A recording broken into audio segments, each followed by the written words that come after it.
agenda.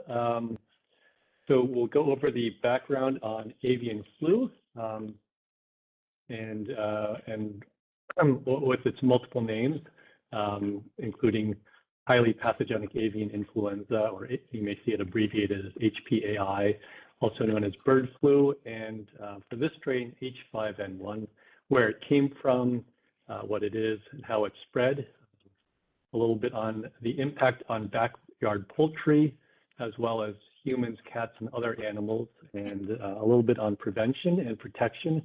And then I'll hand it off to Jess Armacost from agriculture. Oops, sorry. So what is HPAI? So there are many types of avian flu. Some of them are more deadly than others. So they're designated by numbers with H and N, and so it gets a little bit confusing. But basically, the types that seem to affect birds the most are H3, H4, H5, H7, H9, and H10. And most of these seem to affect waterfowl more than birds like songbirds. So we're talking mostly about geese and ducks rather than the birds you'll see at your bird feeder. And unfortunately, you've probably seen in the news a large number of vultures have also died, and there's a good likelihood that they were eating geese or ducks that had been infected. So there are episodic outbreaks in the throughout the world, but the last major outbreak of highly pathogenic avian flu was in 2015. It was a strain H5N2. The current H5N1 strain arrived in North America in late 2021 and then began to affect commercial flocks the next spring. Now, there are other strains that have been detected in the United States, including H7N9, which recently wiped out a flock in Mississippi, as well as H5N9. So this is a situation that is changing rapidly, and anything we say this week may change by next week. So stay tuned. So where does the flu come from? So waterfowl migrate very long distances. So they can cover, say, the birds that will spend our summer up in the Arctic, up in Canada or Greenland, can fly all the way down to South America. And likewise, birds that spend our winter in Africa will also go up to to Greenland.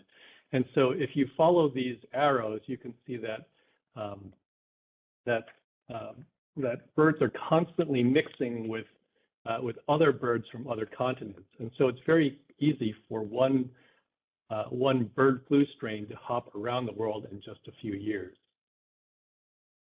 So the current strain that we're worried about crossed the Atlantic a few years ago and picked up additional genes from a flu strain that was already in North America, and then became essentially a new virus. Okay, so this is a little bit out of my area, but these are signs of avian influenza in poultry.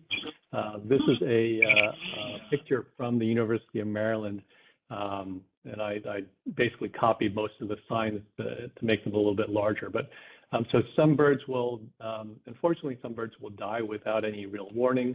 Some of them will look sick or have purple discoloration, have decreased egg production or misshapen eggs.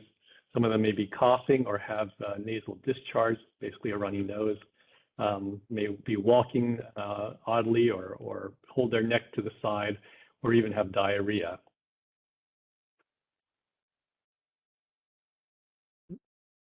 Okay, and then in other animals, so we have, you've probably seen lots of news about dairy cows being affected. Most of these cattle are in the western part of the United States, and they have decreased milk production. There is some amount of death, estimated about 2%. For cats, there have been many, many reports of deadly disease, both in small pet cats as well as large zoo cats. Among sea mammals like sea lions and elephant seals, it has been deadly. Apparently, it jumped to them and then adapted to those species and wiped out about 50,000 in South America. There have been many deaths among predators and scavengers. So you'll see fox, raccoon, possum, bear, many, many reports of that. In humans, there have been 70 known cases or confirmed cases in the United States. Most of them have been mild, fortunately, but unfortunately there was one death in Louisiana. And there has been some critical illness. The most notable one was a teenager in Western Canada. Fortunately, there's no known cases of human-to-human spread. So most of these cases are among agricultural workers, so people who are working closely with sick cows or sick poultry. And then the death was in I believe it was a backyard flock owner. Okay, I'm going to show a slide about deaths in marine mammals.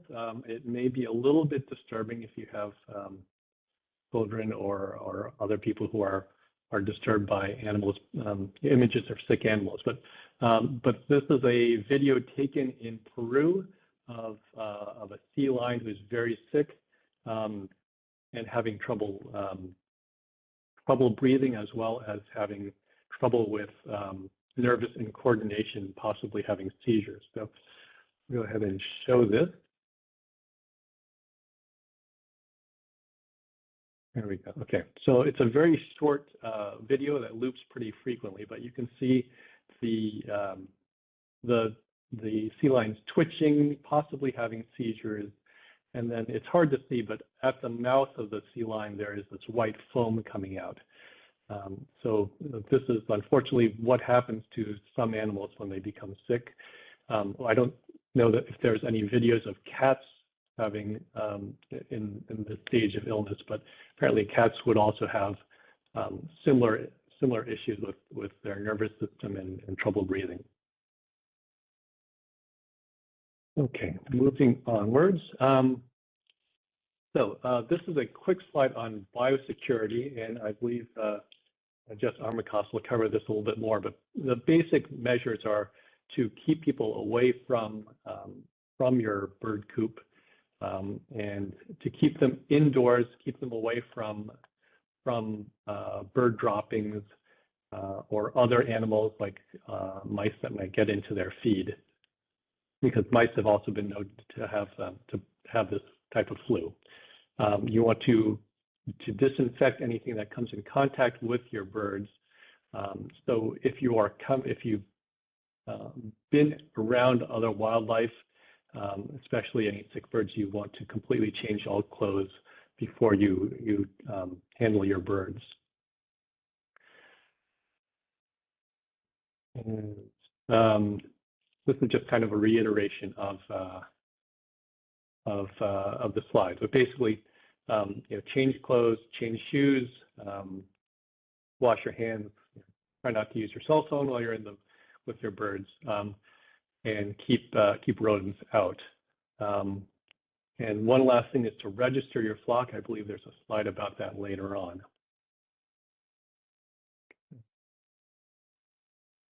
Oops.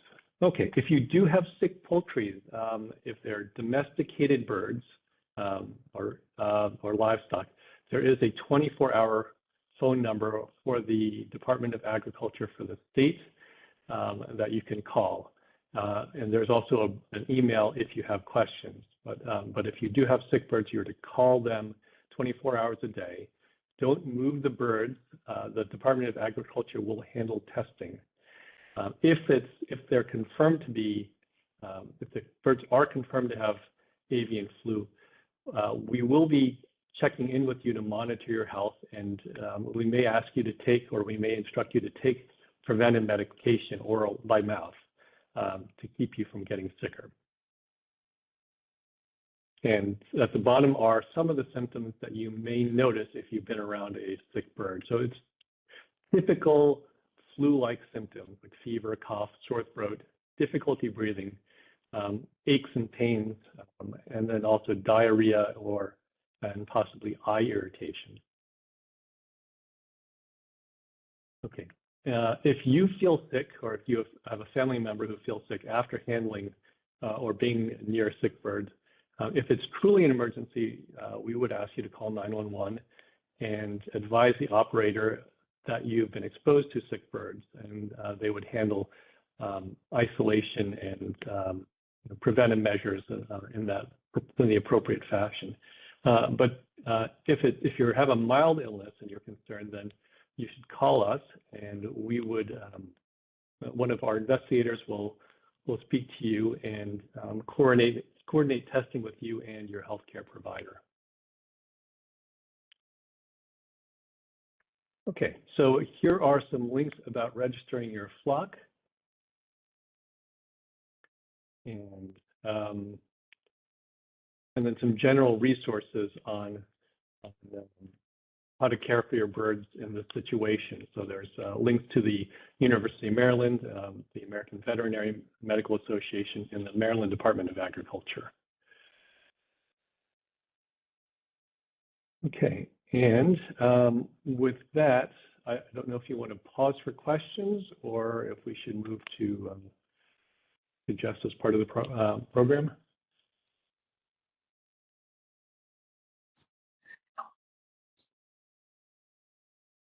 Thanks.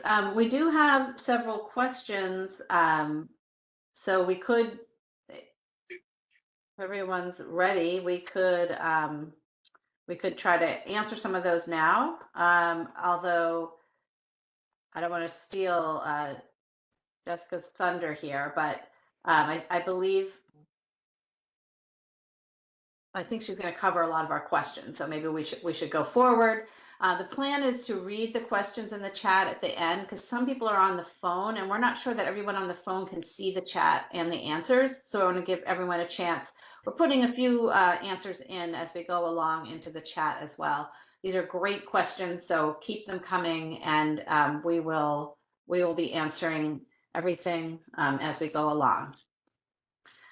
So let's stop here and move on to Jessica Armacost. Thank you, Dr. Chen. You're welcome. Stop again. Good evening. I'm Jessica Armacost with the Baltimore County Office of Agriculture, which is in the Department of Economic and Workforce Development. The Office of Agriculture is located at the Baltimore County Agricultural Center, the Maryland Agriculture and Farm Park here in Cockeysville. If you haven't had an opportunity to visit the site, there are a lot of resources here on site, and today I'm going to talk a little bit about the resources in the Office of Agriculture and then some consideration for backyard poultry. We can slide to the next. Oh, there we go. So the Office of Agriculture was created 2 years ago, and the Office of Agriculture and the Agriculture Advisory Board are charged with promoting Baltimore County as a leader in the agricultural industry by providing support to the agriculture community. And we often receive questions regarding backyard flocks, and also when poultry growers are transitioning from backyard flocks to more of commercial production. We do assist with navigating county, state, and federal regulations, and I often answer questions regarding selling eggs from a backyard flock to neighbors and some of the labeling and responsibility of backyard flock owners. So don't hesitate to reach out to the Office of Agriculture if you have any questions. But we are also charged with providing and protecting our county agricultural assets, as well as enhancing school-based agriculture education and building an agriculture workforce pipeline.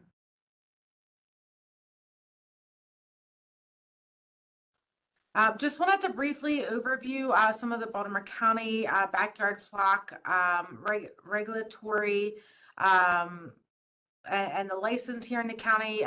Baltimore County Backyard Flock license is a 3-year license that does need to be renewed every 3 years. And the number of birds that you can have is dependent on the size of your property. So you definitely want to take a moment to check your property size, as well as determining how many birds you can have here in the county, in addition to registering your flock with the Maryland Department of Agriculture. I think it's important to note that there are no roosters permitted, and that there are regulations here in the county regarding your chicken coop. So as you begin to look at a structure or reviewing your structure, if you want to keep that in mind. And just to touch base and kind of circle back on some of the biosecurity that Dr. Chen mentioned, you certainly want to change clothes when going out to feed your chickens. I know that it is very tempting to have all your family and friends and neighbors come over and visit with the chickens, but you certainly want to avoid having visitors in with your chickens, especially if they are then going home to their own flock, and really keeping your flock secure. And remembering just to make sure to keep separate footwear for your areas where your flock is housed and in the coop, and making sure that you look at your yard and just remove any items such as bird baths that might draw in any sort of wild birds. Bird baths are definitely one of the kind of drawing points to bring in and kind of bring in some of those wild birds. So it is recommended right now that if you have a bird bath out, that you go ahead and empty it and clean it, and take care of any loose puddles of water throughout your property.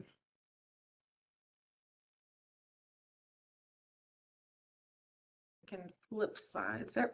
The other consideration, we know that we have a lot of backyard flock sellers that are our backyard flock chicken owners that are also selling eggs.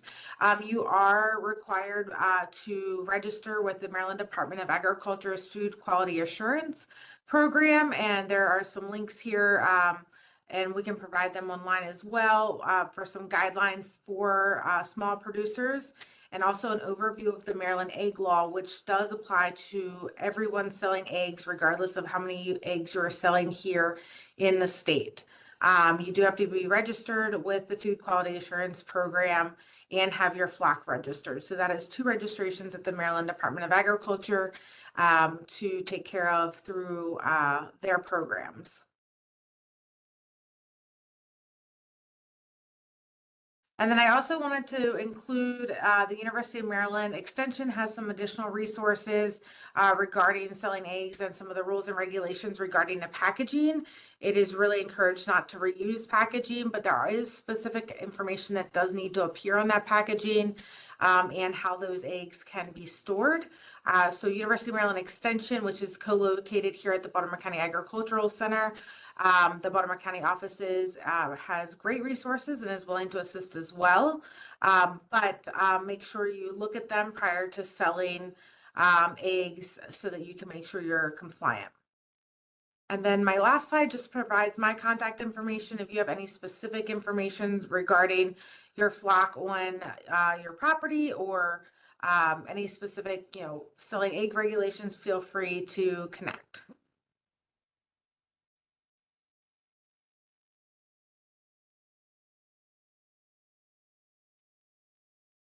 Thank you, Jessica. I was trying to type your, well, maybe you can type your email into the chat, because that makes it hard for me to talk and type at the same time. So thank you both for those presentations. We have a number of questions in the chat. We've answered some a little. We have available to answer questions of Dr. Chen, Jessica Armacost. We also have our county veterinarian on the line. So we're hoping that between all of us, we can answer your questions, and many others are on the line as well who can help. So I think the first question says, do other animals besides humans can get bird flu? Should we be keeping dogs separate from chickens? So as you, okay, go ahead. I'll start for that. I don't believe I've seen reports about dogs. There may be, and can say foxes have gotten it, and foxes are related to, related to canine. But by and large, it isn't as dangerous to dogs as it is to cats. I don't know if our veterinarian, Dr. Vella, wants to jump in on that. I have one thing to add to that, one of the things what we've emphasized is if you're going into your poultry or your flock area, that you want to have specific shoes or shoe covers that you wear in that area that you then remove. So if you've got a dog going into that area, then you have the possibility of contamination from the dog's feet and back into other areas of your property or home.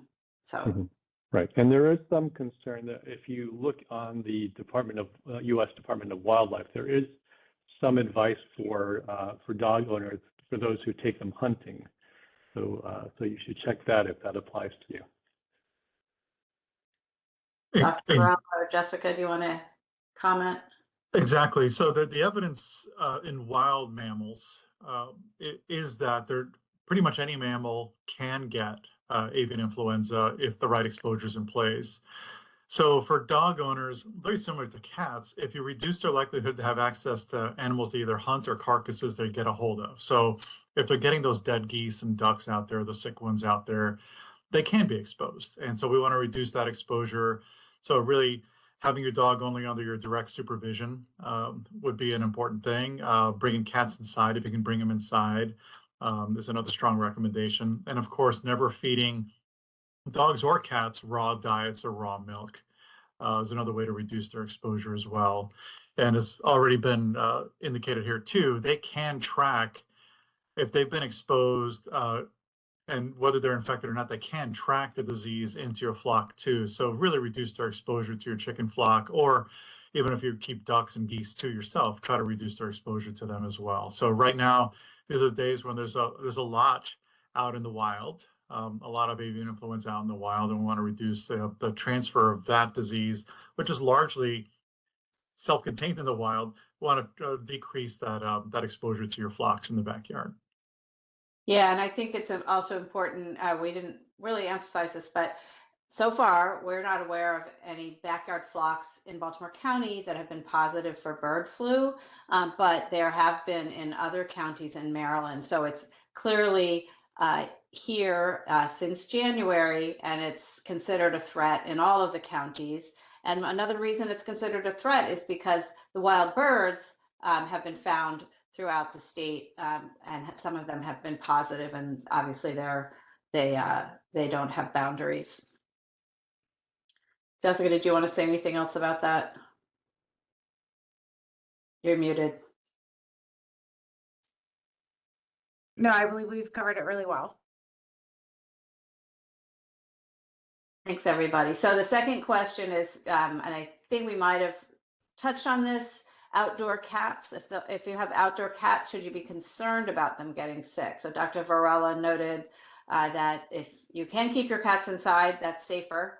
Cats that are outside are exposed to wild birds, and they're also potentially hunting, so potential exposure in outdoor cats. Anything else to add on that? Yeah, because I also understand that there's a large number of outdoor cats that just can't come in. Working cats in barns, that's one area. And then also just the community cats that are out there. So our strong recommendation, with or without influenza as a threat, is to meal feed those cats only. Don't free feed them out there, because if you're free feeding, you're also drawing in other wildlife. And ducks and geese love to come up and get free meals just like everybody else does too. So we want to reduce that exposure. So meal feeding is an additional step you can take. And there are cases of cats who've been infected from drinking raw milk and eating raw pet food, raw meat. And unfortunately, the cats get very ill, and the mortality rate in cats is pretty high. So it's a really important warning for cats. So there is a link about avian flu or bird flu in dogs and cats. It's in the chat. The next question is it safe to eat chicken eggs, not from the store, like from a farm stand?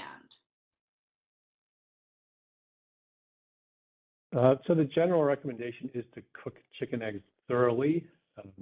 So we have not heard of any cases where people have gotten sick from chicken eggs, but in general, it's still best practice to cook them thoroughly, until the yolk is hard. I know many people like runny yolks. There are other diseases like salmonella that you can get from chicken eggs. So, still, it should probably best to cook them until the yolks are firm.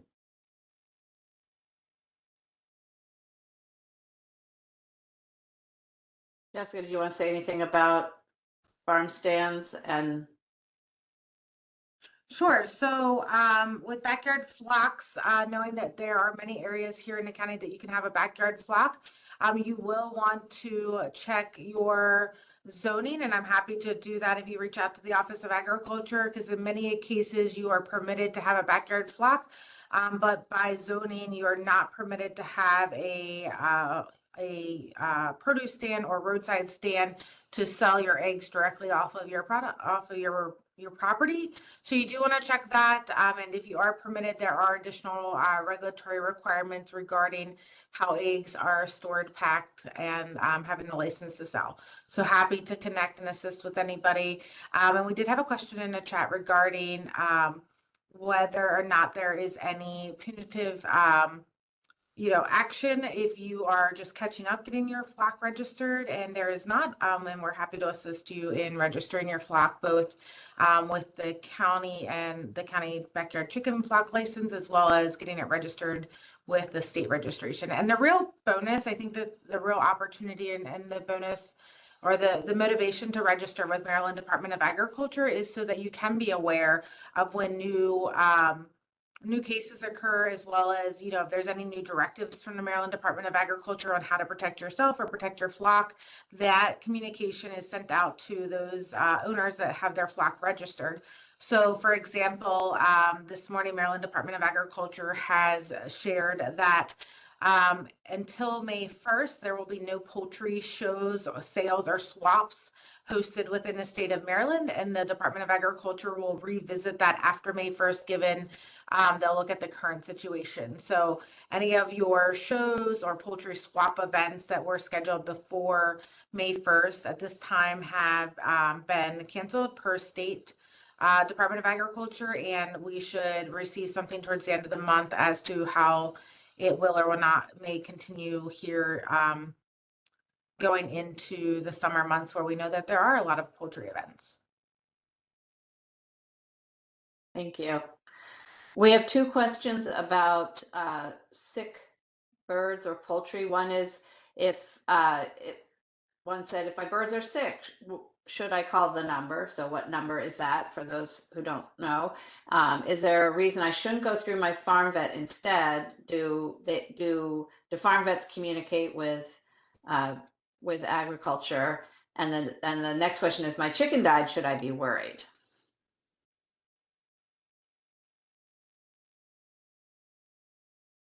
So what should people do if they believe their birds are sick?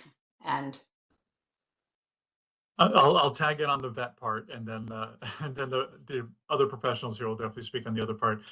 If you have a relationship with a veterinarian, they are quote unquote mandatory reporters, so they can do a workup and decide whether this fits the category of avian influenza or not, and then help you work through that. And they do have to report to the Department of Agriculture any suspected cases and for further testing. The first thing that I'll say right off the bat is don't touch the birds. Don't touch any of them until you've actually contacted either your veterinarian or the Department of Agriculture. I've put the number into the chat. So the Maryland Department of Agriculture is 410-841-5810. And I know the one thing to consider is the timeliness of your reporting. Sometimes you reach out to your local vet with some concerns, and they're a couple of days out from being able to, do a site visit. Certainly don't delay. Please reach out to the Maryland Department of Agriculture. Really, it is a time-sensitive matter, and MDA can get on site and test. And testing, really, we're seeing results turned around as quickly as 24 hours. So please don't delay. Certainly don't touch the birds, limit access, or completely eliminate access into your flock. And then definitely take kind of a real hard look at, if you have children that came home after school and ran down to the flock to see the chickens, making sure you're spraying all those shoes down and disinfecting, and taking the proper cautions from that standpoint as well. And if anyone has a chicken who's died, they should also contact that number. Is that Yes. 410-841-5810? Yes, and Maryland Department of Agriculture can advise the next steps from there, but they should call MDA at 410-841-5810. Okay, I put that in the chat. So we will let you know where you can access some of this information that we are putting out here. I am putting stuff in the chat as we go along, but if you're not able to grab stuff out of the chat, we will let you know at the end of this where to get that information. Okay, so wait, let me go back up.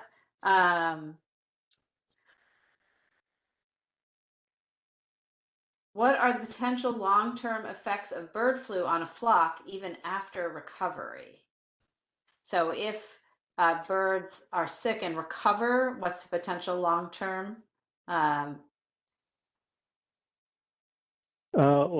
I'll start because I think most of the times the bird flu in egg-laying birds is very deadly, and the birds aren't going to recover, frankly. And so the management is to what we call depopulate the birds to keep it from spreading to other places. So we don't really have. I don't think we can really comment on long-term effects on the birds. But there is a management plan, and there's amount of time with the litter, with the space until you repopulate again with poultry, and that is a limit of what I know about that. I don't know if Jessica can expand. So I can explain a little bit. If your birds are determined to be positive, the Maryland Department of Agriculture will remove the birds from your site and depopulate, and then they will provide the instructions of how long and what needs to be done with the site. Because if you reintroduce birds right back on the site, they can actually also contract it again, and it won't end the cycle. So there is a process for that, but it is important that you let MDA come in and handle the birds, and then move from there. Thank you. Let's see. These are great questions. Do you tell us when and where sick birds happen? And that's question one. And the other is concern about birds that roam free and other people's birds possibly spreading infection. Well, in terms of wild birds, I think you have to assume that any wild bird could, especially any geese or ducks, could be infected. So you do want to keep them away from your flock entirely. And then you will see, we don't necessarily test every wild bird that dies. But if there's a large bird die-off, it will get reported in the news, like at the Conowingo Dam recently. In terms of if there's a flock that's infected, that is in the news. So there have been 3 flocks in the state of Maryland, 2 in Montgomery County and 1 in Anne Arundel County, and those have been in the news.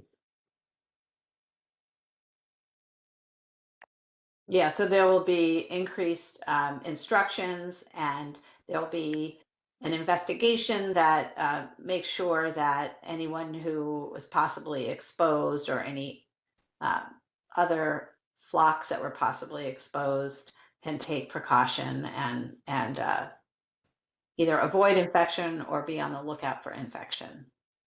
And I can speak a little bit to that.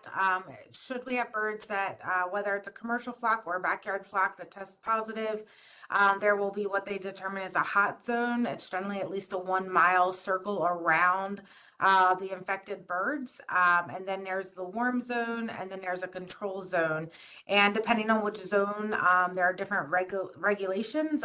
But should we cross this bridge and have to work through this, it's important to note that once you are in a control zone, whether you are in the warm or hot zone, you can no longer move any poultry without a permit from the state, because all of those birds must go through several rounds of testing within moving, and that could be, even moving them just down the road. And that's not only to protect your flock, but it's also to protect the flocks around you. And for those that and people, I mean, one of the concerns we have, I mean, we know that there are 70 cases of bird flu in humans in the United States in the last, I'd say, year and a half or so. And there's been one death and a few severe infections, mostly mild. But one of our goals is to avoid humans passing from birds to humans or from cows, dairy cows to humans. So we're not just worried about flock to flock, but also humans as well as other animals. And for those that want to know more and just track it, know that all this information is actually in the public domain too, as quickly as it possibly can be. So if you go to the USDA sites, Fish and Wildlife Service sites, you'll actually, Fish and Wildlife tracks all the wildlife that have tested positive, and they actually have maps showing where they all are. And the USDA shows where there's been infected farms out there too. So you can see all that. It's all reportable upwards. So none of it gets lost. If there was a concern in that question, none of it gets lost. This is all reported out to the public.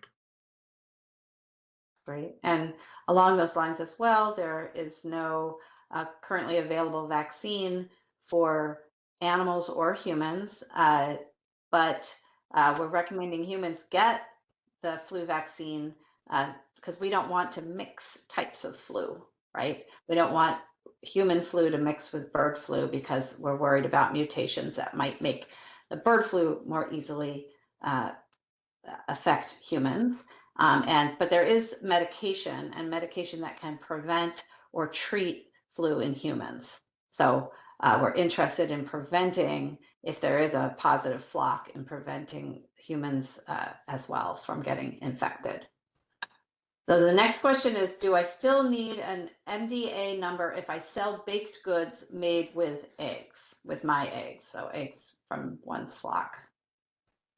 And the answer is yes. And that's part of the traceability of the eggs, as far as, any, food sales. And if anyone gets sick, they need to be able to trace the eggs. So even if you are producing eggs and then utilizing them in even some cottage food, you will need to have that MDA license.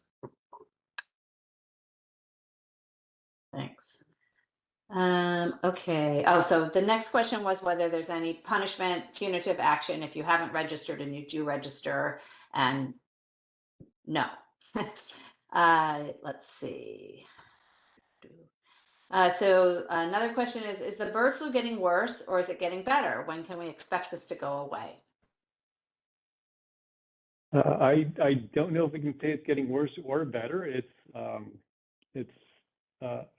normally in these situations, the wild bird population, the ones who survive are then immune to this virus. And so I think that's basically what we're waiting for, is for the wild bird population for the amount of virus spreading in the wild bird population to drop.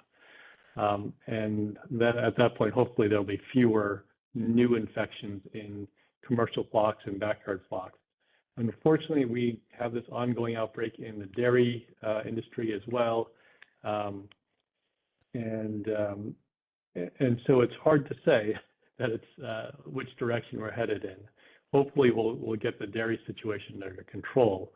But as the issue with all these bird flu strains is that, again, a new one could pop up, or if there's an H7N9 plus an H5N1, and they get into the same animal, then we could have a completely new virus pop up. Or if you have, or if it happens in a pig, and that pig has flu, or even in a human, as Dr. Wilson mentioned. So hopefully it goes away in a few years, but things could change, and another bird flu strain could come along several years down the line. Correct. We've had bird flu before. In Maryland, as we said, there have been no dairy farms affected. There is some milk testing going on in Maryland, and at this time we have not had any positives. As Dr. Chen said, there have been several backyard flocks in other counties that have been affected. There have also been several poultry farms on the Eastern Shore, like large commercial farms, that have been affected. So this is all for this strain of flu. That's all been since January. Someone asked if there's a cure or treatment, and I put in the chat that for humans, humans can be treated if they contract bird flu with regular influenza treatment, with regular flu medication. I'm not aware that there's treatment for animals, but I will ask that of Dr. Varela, our veterinarian.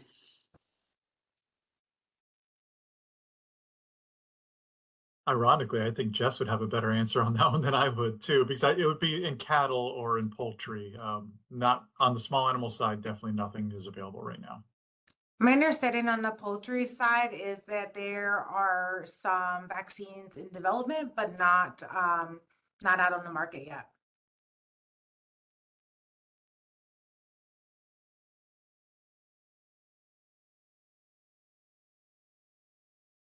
Excellent. Well, we are hoping that getting messages out about backyard flocks can make people more informed to look out for signs of illness in their flock.